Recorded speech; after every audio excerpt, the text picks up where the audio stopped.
әрбір Қазақстан азаматы 10 сотка ИЖС жеке тұрғын үй үшін жер телімін алуға құқығы бар ма деген тақырыптың төңірегінде өрбиді. Соған қатысты бір кіріспе жасап жүрсеңіз, то есть кімдер ала алады, неге ала алады, қалай ала алады деген. Бәлкім сіз сұрақтарды оқымай қойыңыз, сұрақтарды мен оқимын, сол сұрақтарды мен сізге жеткізіп отырамын. Сіз қазір жалпы нормативтік актілерді айтып берсеңіз, шынымен де алуға бола ма? Себебі көп адамдар шок болып жатыр. Тегін жер бар екен дегенге. Саламатсыздар ма тағы да? Қазіргі бізде 2003 жылғы 20 маусымда қабылданған Қазақстан Республикасының жер кодексінің 50 бабына сәйкес кез келген Қазақстан азаматы бір рет тегін жер учаскесін ала алады. Оның ішінде, егер 50 бапты ашып қарайтын болсаңыздар, қандай негіздердің саналы мақсат көрсетілген? Бірінші, бұл жеке тұрғын үй құрылысы үшін ол 10 сотық жер, 0,110 гектар еді, ол 10 сотық көрсетіледі. Ондан кейін саяжай құрылысы, бағбандық жүргізу үшін 0,112 гектар жер. Және суарылатын және суарылмайтын ауыл шаруашылығы мақсаттары үшін жерлер беріледі. Егер ол суарылатын болса 0,115 гектар жер, ал егер суарылмайтын ауыл шаруашылығы мақсаттағы жерлер, олар 0,125 гектар жер бір рет тегін алуға болады. Енді қазір сіздердің сұрақтарыңыз бұл жеке тұрғын үй құрылысы үшін, иә? Енді жеке тұрғын үй құрылысы үшін бізде осы жер кодексімен қатар тағы да 2015 жылы 27 наурызда қабылданған нормативті документ бар. Бұл жеке тұрғын үй құрылысы үшін жер учаскесіне құқықтар беру қағидаттарын бекіту туралы Ұлттық экономика министрлігінің 2015 жылы қабылданған бұйрығы бар. Осы жер учаскесін жеке меншікке беру қағидаттары осы бұйрықтан табуға болады, қағидаттарын анықтауға болады. Енді қазіргі кезде біздің жер заңнамаларына біраз өзгерістер енгізілді. Егер де 2016 жылға дейін жерді тікелей бірден жеке меншікке алуға болатын болса, қазіргі кезде өзгерістер енгізіле отырып, ол бірінші уақытша пайдалану құқығын алады.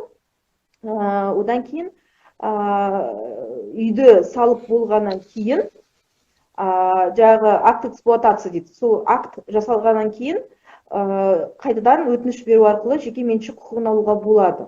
Енді осы жерде тәртібі бойынша, не істейміз тегін жер алу үшін деген сұрақ туындайтын шығар. Енді біз қазір сіздермен анықтағанымыз бұл кез келген Қазақстан азаматы тегін жер алуға болады екен. Енді бізде Алматы қаласында сыбыс бойынша, Астанада солай шығар, ИЖС жер почти жоқ. Алматы облысының төңірегінде ИЖС болу ықтималдығы бәлкім аз. Сол үшін бірден ЛПХ немесе садоводствоға тапсырылға, то есть бір жаңалық кішігірім лайфхактар ғой. Яғни қандай жерге біздің оқырмандар немесе Қазақстан азаматтары тапсырсын, чтобы ол ертерек алу үшін. Қазір біреулер қалжыңдап жатыр, ИЖС-ке тапсырсаң 2050-де аласың дегендей. Бәлкім ЛПХ көбірек беріледі ме? Әлде акимат тарапынан тек қана ИЖС беруге ғана құқығы бар ма? То есть мемлекет. Әлде ЛПХ садоводствоны алуға болады ма? Енді бұл жерде анықтап алатын бір мәселе бар. Бізде өзіндік қосалқы шаруашылық жүргізу үшін, яғни ЛПХ деп отырғанымыз практикада, бұл өзіндік қосалқы шаруашылық жүргізу үшін арналған жер деп аталады. Олар өздері екі түрге бөлінеді. Біріншісі бұл үй маңындағы жерлер, екіншісі егістік жерлері. Егер де сіздерді участок егістік жерлерінен болатын болса, ол жерде үй салуға болмайды. Жеке тұрғын үй құрылысын салуға болмайды. Егер де өзіндік қосалқы шаруашылық жерлері бұл үй маңындағы жерлер болатын болса, ол жерлерде тұрғын үй құрылысын салуға болады. Сіз айтып отырсыз, ЛПХ болуы мүмкін, то есть өзіндік қалай дедіңіз, в общем, сонда ауыл шаруашылығының кішігірім ЛПХ қаланың белгілі бір ауылдық округтың аймағында болатын болса болады.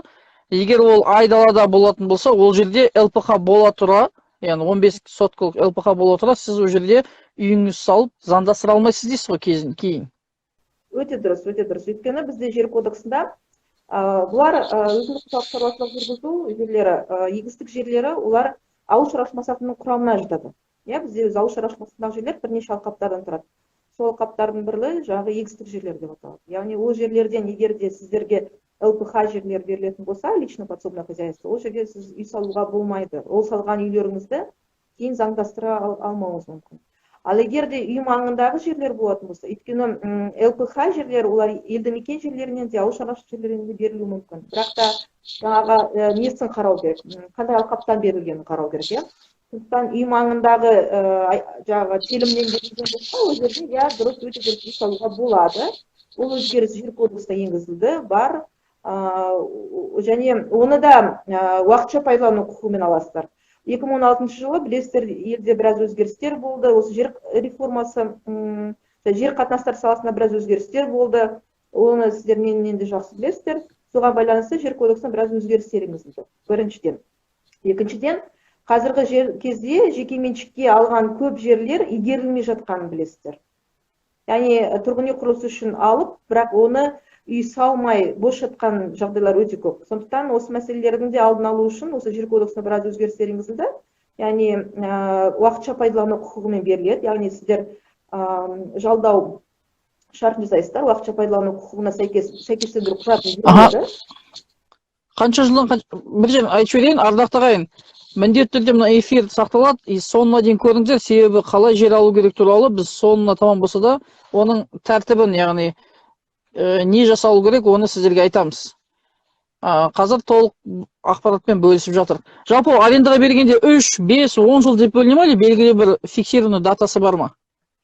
Жоқ, бұл мерзім бізде жергілікті атқарушы орган анықтайды, бірақ акимат оны жер кодексінің 92-ші бабына сәйкес анықтайды. Ол деген сөз, бізде жер кодексінің 92-ші бабында жер учаскесін игерілмесе, егер де ол жаңағы құрылыс мақсатындағы жерлер 3 жылдың ішінде игерілмесе, жерді алып қояды мәжбүрлеп, білесіздер, иә. Меншік құқығы болсын, жеке меншік құқығы болсын, уақытша пайдалану құқығы болсын, яғни бұл жерде 3 жылға дейінгі мерзім көрсетіледі. Енді 2 жыл болуы мүмкін. Түсінікті. Яғни бірақ сіз егер бір кішігірім 50-60 квадраттық үй салсаңыз да, оны ресімдеп, кейін жерді өзіңіз атыңызға жекешелендіресіз ғой. Яғни ұрпаққа, бала шағаңызға алып қалу мақсатында. Енді мына көп адамдар айтып жатыр. Біз уже шынымен де 10 жылда, 5 жыл бәлкім аз, бірақ 10, 12, 15 жылдап кезекте тұрғандар бар.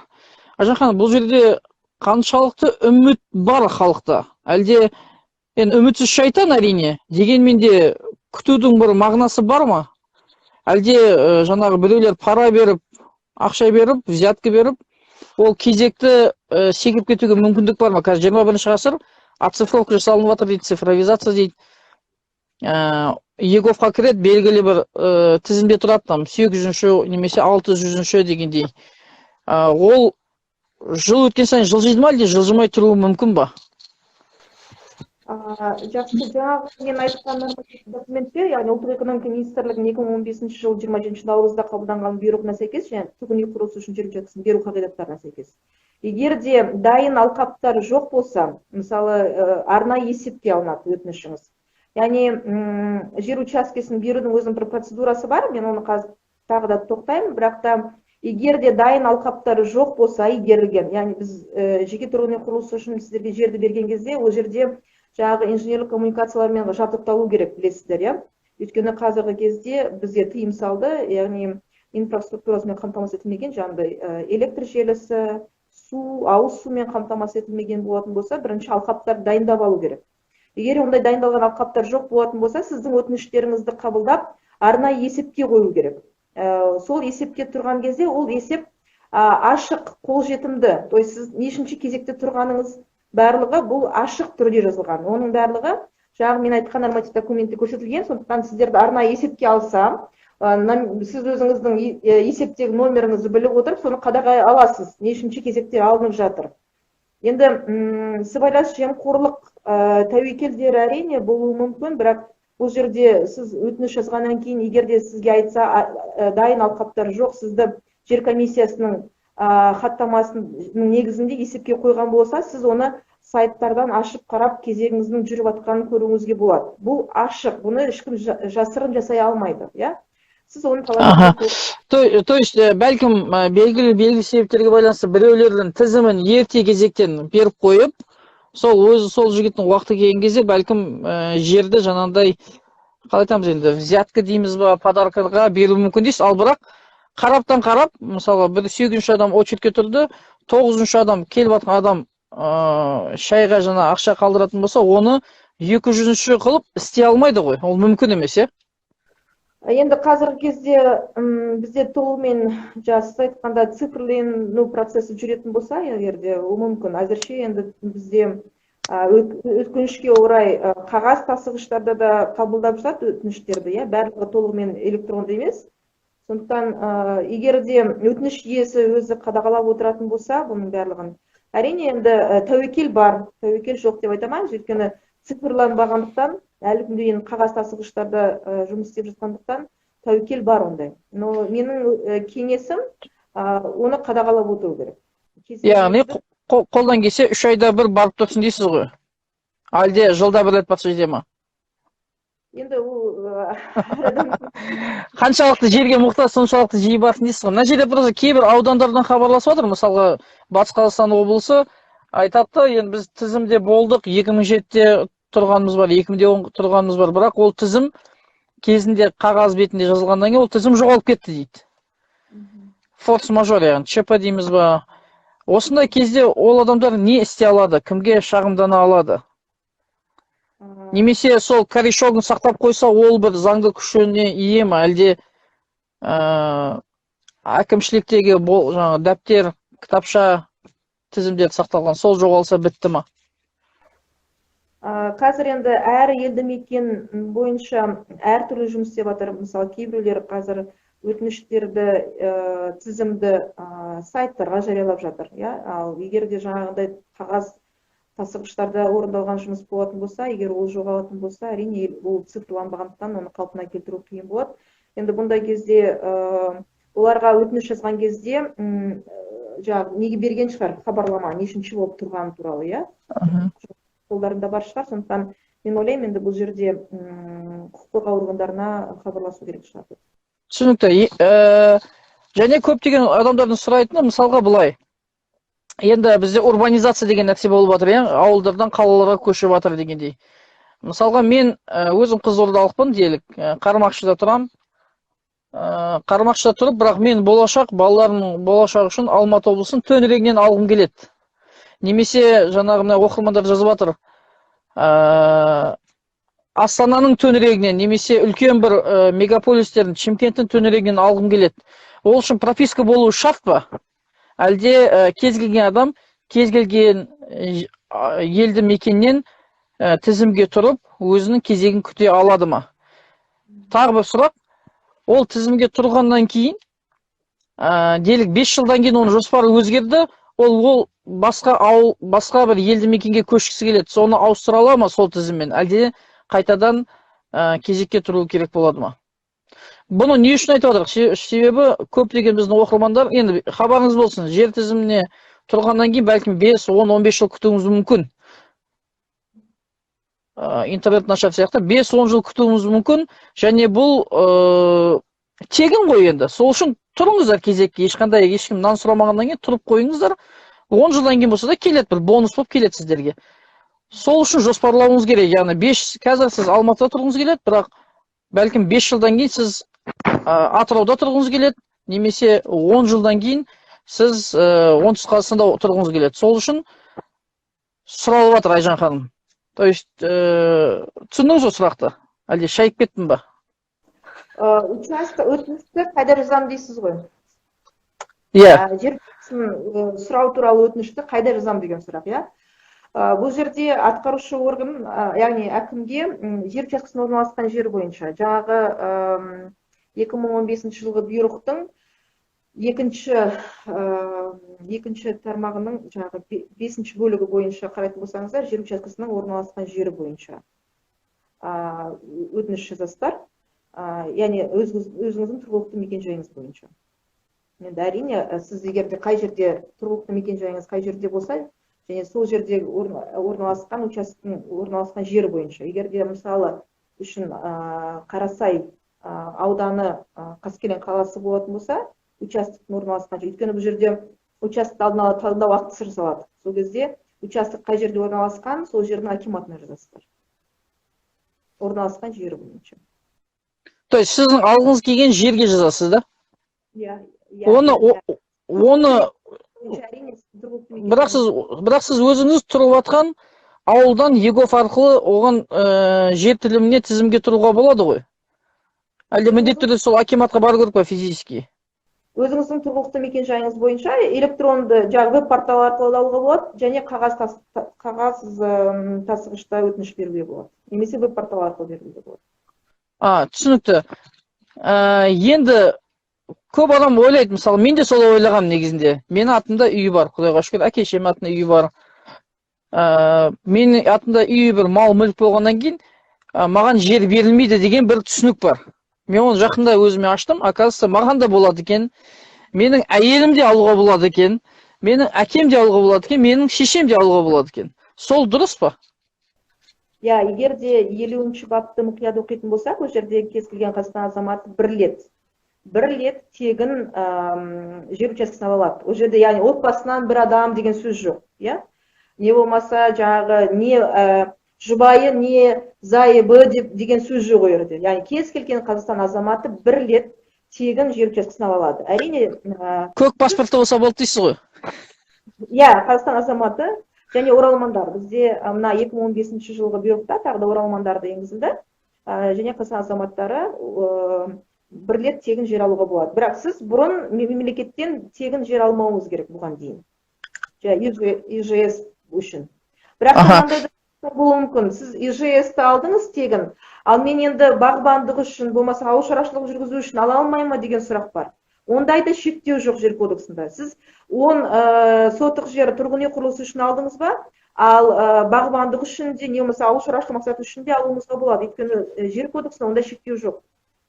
Демек, мен қайталап жіберейін бұл жерде. Демек, Айжан ханым, бірінші адам бір кезекте бір уақытта бір ғана жерге тізімге тұра алады. Ол мысалы ИЖС-ке тұрды. 10 жылдан кейін Аллах нәсіп етіп ИЖС-ін алды. Содан кейін ол енді как раз 40-45 кеп қалады. Сол кезде мен енді бағбандықпен айналысайын деп, оған да арыз жазып, бағбандыққа кезекке тұра алады. Дұрыс қой? То есть ол да тегін. Әзірше жер кодексі сондай мүмкіндік береді. Ондай не анау, не мынау деген шектеу жоқ. Тұрғын үй құрылысы нормасы бар, бекітілген. Ауыл шаруашылығы мақсатындағы жерлер суарылатын, суарылмайтын белгіленгені бар, иә. Енді ардақты ағайын, мына жерде сіздерге кімде-кім мораторий деп айтатын болса, ол әкімшіліктен жазбаша хат жауап алыңыз. Сосын бізге жіберіңіз, біз сол әкімшілікпен сөйлесейік. Естеріңізде болсын, ешқандай шетел азаматтарына ғана жерді сатуға, жалға беруге мораторий бар, бірақ Қазақстан азаматтарына жер беруге, арендаға беруге ешқандай мораторий жоқ. Алданып қалмаңыздар. Дұрыс қой? Қуаныш мырза, мораторий жеке меншікке. Яғни жеке меншік құқығымен қазір беруге мораторий 21 жылдың желтоқсан айына дейін мораторий жеке меншік құқығымен беруге бар. Бірақ біз қазір жеке тұрғын үй құрылысы үшін айтып отырмыз. Жеке тұрғын үй құрылысы үшін уақытша пайдалану құқығымен беріледі бірінші. Бірден жеке меншікке аламайсыздар. Бірінші уақытша пайдалану құқығымен аласыздар. Оның мерзімі шартта көрсетіледі. Сіздерге не 2 жылға, не 3 жылға дейінгі мерзімде береді. Сол мерзімнің ішінде үйіңізді салып үлгеру керексіздер. Басқа да талаптар, шарттар болса, бұл шартта көрсетіледі. Сондықтан шартты мұқият оқу керек. Кейде шартта, мысалы сізге 2 жылға берді, 2 жылдың ішінде уақытша пайдалану құқығымен берді, үйіңізді салып үлгермедіңіз, қайтадан шарт мерзімін ұзартайыншы дейтін азаматтар болады. Егер ондай талаптар сіздің шарттарыңызда болатын болса, онда ұзартуға болады. Бірақ ол ұзарту шартта көрсетілмеген болса, сіз оны ұзарта алмайсыз. Сондықтан 2 жылдың ішінде, немесе белгіленген мерзімнің ішінде, шартта белгіленген мерзімнің ішінде сіз участокты игерулеріңіз керек. Яғни үйіңізді салып, акт эксплуатация жасағаннан кейін сол актыны, жеке куәлігіңіздің көшірмесін және уақытша пайдалану құқығын берген осы актыны бәрін бірге тіркеп, қайтадан жеке меншік құқығын сұрау туралы өтініш жазасыздар атқарушы органға барып. Одан кейін сіз сол құжаттарыңызды бәрін табыстағаннан кейін ғана сіздерге жеке меншік құқығын беру туралы қайтадан шешім шығарда құжатыңыздарды қайтадан сәйкес. Мен болса, Айжан ханым бізде заңгер ғой, сол үшін ол ресми сөйлейді. Мен сәл былай переводчик болайын, аудармашы болайын.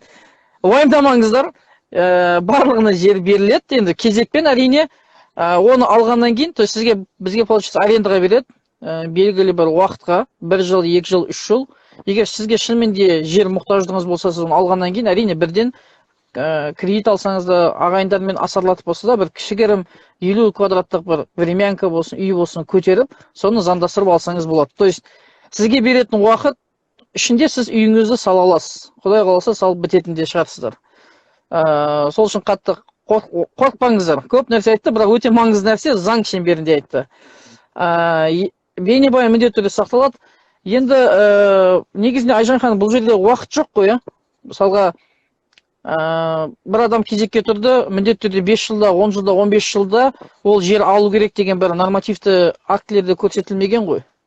Жоқ, арнайы есеп деген бар, арнайы есепке алу деген спецучет.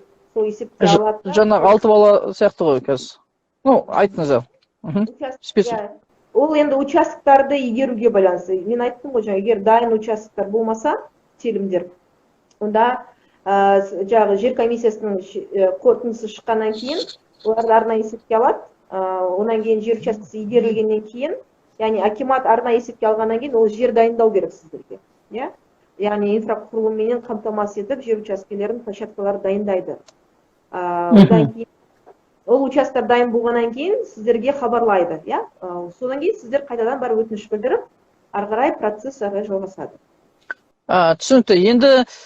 Енді ең маңызды нәрсе, осы уақытқа дейін 26 минут шыдап сабыр еткен адамдарға енді айтсаңыз қалай істейді, қалай тіркейді, қалай не істеу керек адамға?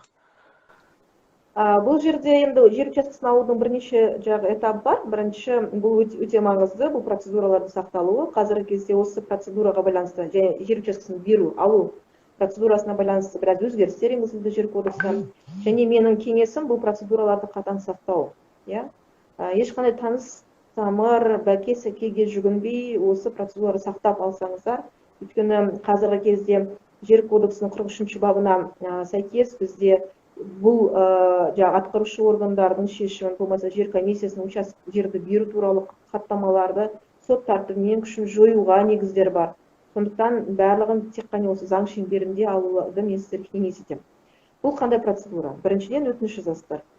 Бұл жер кодексінің 43-ші, 43-те 1, 43-те 44, 48-ші бапқа дейін бізде әртүрлі жердің саналу мақсатына сәйкес және жердің орналасқан жеріне байланысты процедуралар бар. Енді бұл жерде тұрғын үй құрылысы үшін, жерді алу үшін атқарушы органға, яғни әкімге барып өтініш жазасыздар.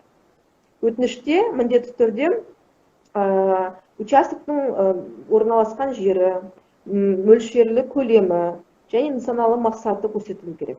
Қандай нысаналы мақсатты алып отырсыздар? Өйткені нысаналы мақсатына сәйкес, олар бас жоспарға сәйкес, егжей-тегжейлі желі жобалау жоспарына сәйкес, ол жерді сізге беру мүмкіндігі бар ма, жоқ па, оны бізде сәулет қала құрылыс саласының өкілетті органдармен келіседі. Сондықтан ол жерде нысаналы мақсатын нақты, анық көрсету керек. Өтінішті жазғаннан кейін, атқарушы органға жазғаннан кейін, нысаналы мақсатына сәйкес пайдалану мүмкіндігін анықтайды. Яғни сәулет қала құрылыс саласында бізде органдармен бас жоспарды ашуға сәйкес сіз сұрап отырған нысаналы мақсатқа сәйкес пайдалану мүмкіндігі бар ма, жоқ па? Одан кейін бізге жер комиссиясы, яғни әкім шешім шыққанға бас бұрын бірінші жер комиссиясы құрылады. Қазір осы жерде бір жақсы өзгерістер енгізілді жер кодексына, яғни жер комиссиясына бұрын бізде толығымен 100% мемлекеттік органдар кіретін. Қазіргі кезде жер комиссиясының құрамына 50% мемлекеттік органдар, 50% қоғам өкілдері кіреді. Яғни жер комиссиясы құрылады. Жер комиссиясына акиматтан бір өкіл, жергілікті өкілді орган депутаттардан өкілдер кіреді. Сәулет қала құрылыс саласында, онан кейін жер қатынастар саласында өкілетті орган, кәсіпкерлер палатасынан, яғни қоғам өкілдерінен де тұлғалар кіреді. Яғни жер комиссиясының мақсатына сәйкес пайдалану мүмкіндігі анықталғаннан кейін, соның қорытындысының негізінде жер комиссиясы қарастырады. Жер комиссиясы сіздің өтінішіңізді қарастырған кезде міндетті түрде аудио-видео жазба жүргізілу керек. Және ол аудио-видео жазба сол өтініш иесіне және жер комиссиясының құрамына кіретін тұлғаларға ол аудио-видео жазбамен кейін танысуға болады. Яғни егер де болашақта қандай да бір даулы мәселелер туындайтын болса, сіздер сол жер комиссиясының отырысының жазбасын алып қарауыңызға құқықтарыңыз бар. Оны талап етуге құқықтарыңыз бар. Яғни жер комиссиясының қорытындысы шыққаннан кейін екі данада шығады. Соны сіздер комиссияның қорытындысы егер оң қорытынды болатын болса, яғни участокты беруге болады деп шығаратын болса, ары қарай жерге орналастыру жобалары жасалады. Жерге орналастыру жобасы жасалғаннан кейін барып осы жер комиссиясының қорытындысының негізінде, жерге орналастыру жобасының негізінде ғана әкім жер учаскесін беру туралы шешім шығарады. Яғни бұл жерде комиссияның қорытындысыз, жерге орналастыру жобасынсыз әкім шешім шығара алмайды. Одан кейін барып әкімнің шешімі шыққаннан кейін участокты беру туралы шешім өзі екі нысанда болады, теріс немесе оң. Егер де теріс шешім шықса, онда ол уәжді болу керек. Уәжді деген не деген сөз? Обоснованный. Егер де участокты беруден бас тартылса, не себептен беруден бас тартылып отыр? Ол міндетті түрде көрсетілу керек. Одан кейін барып жалдау шартын жасалады. Жаңағы 2 жылға ма, 3 жылға ма мерзімін анықтап, жалдау шарты жасалады. Жалдау шартынан кейін барып сәйкестендіру құжаттары, шекаралық белгісі деген одан сәйкестендіру құжаттары жасалады. Сәйкестендіру құжаттары дегеніміз ол қарапайым тілде госакт. Госакт жасалады. Айжан ханым, негізі мен сәл жеңілдетіп түсіндірсем, ренжімейсіз ба? Жоқ, әрине. Енді заңгер өте керемет түсіндірді негізінде. Айжан ханым, мен түсінімімше былай түсіндім. Қате болса жөндейсіз. Сіздер барасыздар, енді көбінесе енді сіздер Ақтөбеде тұрып, Алматы облысындағы бір жерден жер телімін алмайсыз, скорее всего. Сол үшін сіз өзіңіздің тұрғылықты жеріңізден қарайсыз ғой, енді көбінесе қарап отқан азаматтар. Мен сіздерге бірден айтайын, жер былай істеген кезде беріле қоймайды. Сол үшін 5 жылдан 15 жылдың арасында берілу ықтималдығы бар. Шынымен де бос жатқан инфраструктура, яғни газ, свет, судың жүріп тұрған жолдың бар жерлер жоқ. Енді Қазақстан экономикасында мәз болмағаннан кейін асықпай жерлерді жасап жатыр. Сол үшін бір 10 жыл көлемінде уақыт өтіп кетуі мүмкін, бірақ ол уақыт тез өтеді, зымырап өтеді. Сол үшін сіз соны жоспарлап, мысалға делік Ақтөбеде немесе мен Алматы облысын айтайын қазір. Қарасай ауданы Ұзынағашқа қарай жылжып жатыр. Сол төңіректегі ауылдық, яғни елді мекендерде арыз жазсаңыз, нұр үстіне нұр болады. То есть сіздің 10 жыл уақыт кейінге сіздің бәлкім алу ықтималдығыңыз ұзарады. Тіпті ол жерде қазір очерттер аз, яғни ауылдық жерлерде. Очерт аз дегенде сол 500 бен 1000 адамның көлемінде, яғни 20 мыңдық, 30 мыңдық очерттер жоқ. Сіз барасыз жергілікті әкімшілікке арызыңызды жазасыз. Примерно қай ауылдан алғыңыз келіп отқанды жазасыз. ЛПХ аласыз ба, ИЖС аласыз ба, немесе жаңағы бағбандық, немесе ауыл шаруашылығы жер қалайсыз ба, соны түсіндіріп айтасыз, қанша сотық екен көрсетесіз. Содан кейін ол сіздерге сіздің арызыңыз, өтінішіңіз қабылданды деп бір қағаз береді, Айжан ханым? Тіркейді оны, Тіркейді. Сосын оны сіз үйіңізге барасыз. Енді қазір ЕГОВ десем біраз қиын болатын жоқ көп адамдарға, бірақ ЕГОВпен де тапсырсаңыз болады. Үйіңізге барасыз. Кейін қанша уақытта ол кісінің арызы интернет порталдан шығады, Айжан ханым? Оны қалай тексере алады олар? Оның арызы өтірік емес екенін, шынымен де тіркелгендігі туралы қаяқтан ол дәлелдеме ала алады? Сіздерге жаңағы өтініш берілгенде қолына не береді? Талон дей ма? Талон дейді. Талон, аха. Сол талон беріледі, сонымен анықтауға болады. Енді қазір жер кодексында барлық мерзімдер көрсетілген. Яғни өтінішті қарау мерзімі 2 ай мерзім. 2 ай мерзімде қаралу керек. Одан кейін жер комиссиясының қорытындысының мерзімі көрсетілген. Яғни жер комиссиясының хаттаманы шығару мерзімі, комиссияның қорытындысын шығару мерзімі. Одан кейін әкімнің шешімді шығару мерзімі, шешімнің көшірмесін өтініш иесіне беру мерзімі. Олар мерзімдердің барлығы жер кодексінде көрсетілген.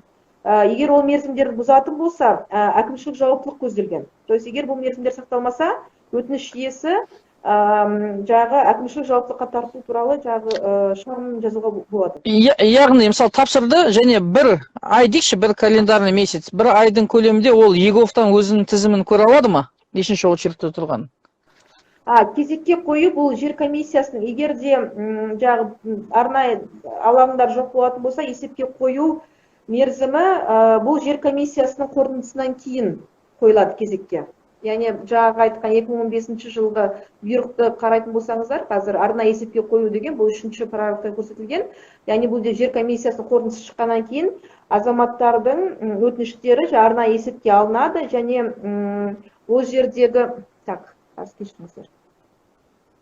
Оларға бір ай ішінде өтініш жер дайын болғаннан кейін есепке алу бұл жер комиссиясының қорытындысынан кейін бірден қойылады. Мысалы, жер комиссиясының қорытындысы шықты, өйткені олар оған дейін мемлекеттік органдармен, сәулет қала құрылыс саласының органдармен келіседі ғой участокты. Сондықтан олардың қорытындысы шығады, яғни арнайы алаңдар дайындау мерзіміне сәйкес олар есепке қояды. Ол жер комиссиясынан кейін қояды сразу. Ол қанша уақыт алады жер комиссиясы? Жылына бір рет бола ма, әлде жылына 2 рет жинала ма? Жер комиссиясы бұлар енді өтініш түскеніне байланысты ғой, өтініш келіп түскенге байланысты, өйткені бұл жерде жылына бір деген не жоқ. Ол жерде өтініш келіп түскеннен кейін сол жердегі 43-ші бапқа сәйкес, жер кодексінің 43-ші бабына сәйкес, сол жерде 10 жұмыс күнінің ішінде, қателеспесем, өтінішіңіз қаралу керексіздер. Ол белгілі бір мерзімде ғана жұмыс істейді деген ұғым жоқ жер комиссиясында. Болды онда. Демек, бір айдың көлемінде, әр кетсе бір айдың көлемінде өтініш қаралып шешім шығару керек. Шешім қабылдану керек. Я сізге отказ береді, то есть ол районда ешқашан жер берілмейді деп, обоснованно, немесе береді дегендей. Бермеу туралы шешім оның өзі уәжді болу керек. Бұған өте үлкен мән беру керек. Егер де қандай себеппен бас тартып отыр? Мүмкін сіз сұрап отырған участокта болашақта жаңағы ортақ пайдалану жолдары түсетін шығар. Я болмаса қандай да бір сондай негіздерде болса. Ал енді басқа негіздерде жаңағы жер жоқ десе, дайындалған, дайын арнаулы жаңағы площадкалар жоқ десе, онда сіздерді спец есепке қою керек болады. Ол уәжді қабылдамаймыз. Жоқ, сол спец есепті айтып отырмын мен. Спец есепке ең азынан қойылады, жаңа бір айдың көлемінде спец есепке алынған болады ғой. Жоқ, 5 жұмыс күні ішінде қорытынды шыққаннан кейін, жер комиссиясының қорытындысы шыққаннан кейін 5 жұмыс күні ішінде есепке қойылу керек.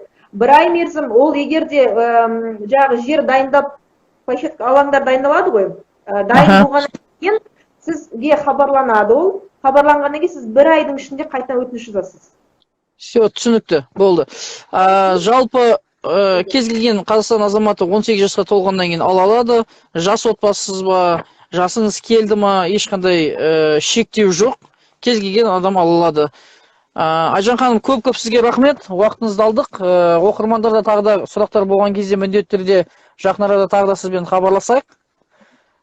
Себебі ұзағаны сайын қазір халықтың миы көтермей қалады, сұрақтары көп. Бұл сұрақтардың барлығын ардақтаған пікірде қалдырыңыздар комментарийда. Міндетті түрде олардың барлығын біз сараптап, жинақтап, Айжан ханымнан бөлек тағы да сұрайтын боламыз. Сізге көп рахмет, Айжан ханым. Бұйырса тағы да сізге хабарласармыз. Сау болыңыздар. Барлықтарыңыз участок алып, бір-бірі үйлі болуларыңызға тілектеспін. Аумин. Жақсы, сау болыңыздар.